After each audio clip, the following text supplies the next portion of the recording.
قرآن مجید چې د دې 15 حقوق دي. اولنې حق د قرآن مجید هغه دا چې موږ په قرآن مجید باندې ایمان ساتو، ایمان براړو چې دا د الله تعالی طرف نه د الله خبرې دي او د الله طرف نه په نبی علیہ السلام باندې په 23 سال کې نازل شوی دی.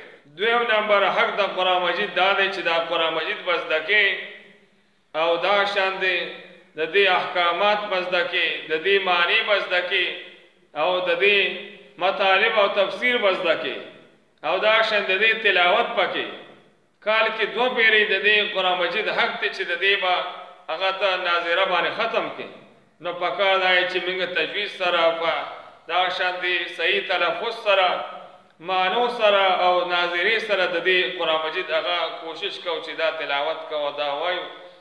او دریم حق د قرآن مجید هغه دا دی چې دا قرآن مجید د دې چې سوره خبر احکامات دی کې الله موږ ته بیان کړي، امثال دي، قصص دي، احکامات دي، عقاید دي، دغه ټول چې د احکامات دا خپل عمل کې راوستل پکار دي چې الله اقیموا الصلاة ویلې واتوا الزکاة ویلې واتموا الحج والعمرة لله دا الله بیان کړي، کتب علیکم الصیام دا الله تعالی بیان کړی دی. نو لہذا دې چې څومره احکامات دي او سوره نواهی د کوم خبرو نه منع شي هغه خپل عمل کې راوستل.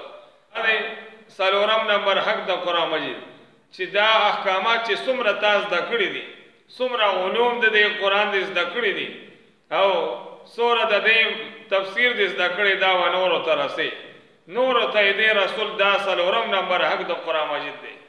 پنځم نمبر حق د قرآن مجید دا دی چې د دې احکامات او د دې قرآن چې سوره خبره دی کې بیان دی د دې مطابق قانون راوستو کوشش کول یا په قانون کې راوستل چې کوم هغه قانون کې ناست نه غي دی چې د دې مطابق قانون جاری کول. نو قرآن او د سنت قانون جاری کول په خپل ملک کې په خپل هغه باچاحت کې دا جاری کول پکار دی. نو پکار دا چې د دې لکه د زنا حکم قرآن مجید کې راغلی چې تاسو نه څوک زنا وکړي نو هغه زناکار چې دا بسل کوړی وهي، نو دا قانون نشته زموږ د ملک کې.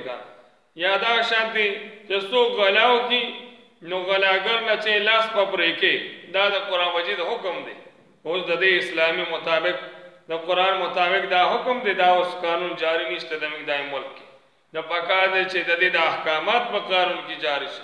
نو پنځم نمبر حق د قرآن مجید دا دی چې د دې د قانون راوستو لپاره کوشش کول دي. الله تعالی زموږ له او تاسو له دې خبرو باندې عمل کولو توفیق راکړي.